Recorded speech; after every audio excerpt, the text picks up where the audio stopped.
کراچی میں 12 سالہ لڑکی سے اجتماعی زیادتی کا ایک اور افسوسناک واقعہ سامنے آیا ہے۔ ٹیچرز اور سٹاف سے مبینہ زیادتی کرنے والے پرنسپل کو گرفتار کر لیا گیا ہے۔ ملزم کے موبائل سے 25 سے زائد ویڈیوز بھی برآمد ہوئی ہیں۔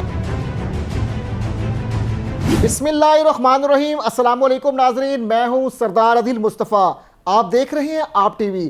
ناظرین، کراچی میں 12 سالہ لڑکی سے اجتماعی زیادتی کا ایک اور افسوسناک واقعہ سامنے آیا ہے۔ جی ہاں، کراچی میں 12 سالہ لڑکی کے ساتھ اجتماعی زیادتی اور گلشن حدید کے سکول پرنسپل کے خلاف زیادتی اسکینڈل کا مقدمہ محکمہ تعلیم نے نوٹس لیتے ہوئے ذمہ داران اور انتظامیہ کے خلاف سخت کارروائی کا اعلان کیا ہے۔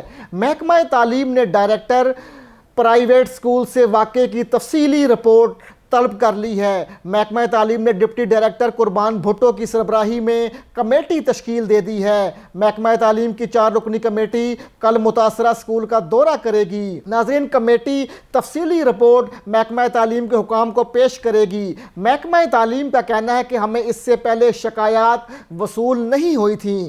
کراچی کے علاقہ گلشن حدید میں ٹیچرز اور سٹاف سے مبینہ زیادتی کرنے والے پرنسپل کو گرفتار کر لیا گیا ہے۔ ایس ایس پی ملیر حسن سردار نے بتایا ہے کہ ملزم عرفان کے خلاف مقدمہ درج کیا جا رہا ہے۔ حسن سردار کا کہنا تھا کہ ملزم کے موبائل سے 25 سے زائد ویڈیوز بھی برآمد ہوئی ہیں۔ گرفتار ملزم اپنے عملے اور ٹیچر سے زیادتی کرتا تھا۔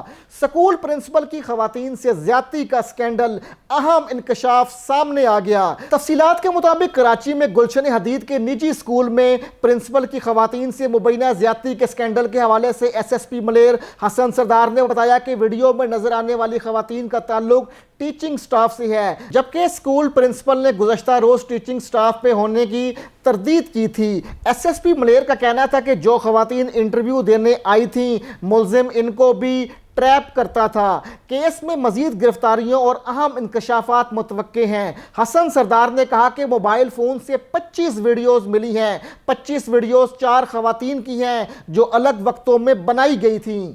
ہائی پروفائل کیس ہے، کسی ملزم کو رعایت نہیں ملے گی۔ دوسری جانب S S P investigation Malir Ali Mardan کا کہنا ہے کہ کیس میں مزید 3 ملزمان ہیں جن کو تلاش پولیس کر رہی ہے۔ ملزم علی کاشف اور شکیل اپنے ٹھکانوں پر موجود نہیں ہیں۔ ملزمان کے پاس کیمروں تک رسائی تھی۔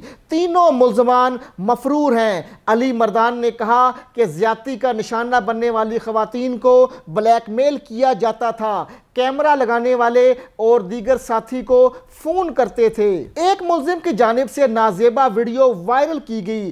جلد گھنونے عمل میں ملوث افراد کو گرفتار کر لیں گے۔ ناظرین، یہ ایسا دل خراش واقعہ کراچی کا ایک نجی سکول کا سامنے آیا ہے کہ جس سے ہر آنکھ جو ہے اشک بار بھی ہے، شرمندہ بھی ہے، اور یہ وہ کیسز ہیں جس سے پاکستان کا دنیا بھر میں نیگیٹو امیج جاتا ہے۔ ضرورت اس امر کی ہے کہ اس گھنونے کام میں ملوث افراد کو سخت سے سخت سزا دی جائے تاکہ آئندہ ہوا کی بیٹی کی عزت کو تار تار کرنے کا کسی کو ایسا موقع نہ مل سکے۔ آئندہ کسی نئی ویڈیو میں کسی نئے موضوع کے ساتھ حاضر خدمت ہوں گا۔ آپ دیکھتے رہیں آپ ٹی وی، اور آپ ہمارا چینل آپ ٹی وی لازمی سبسکرائب کریں تاکہ آپ کو ایسی انفارمیٹیو ویڈیوز ملتی رہیں۔ اللہ حافظ۔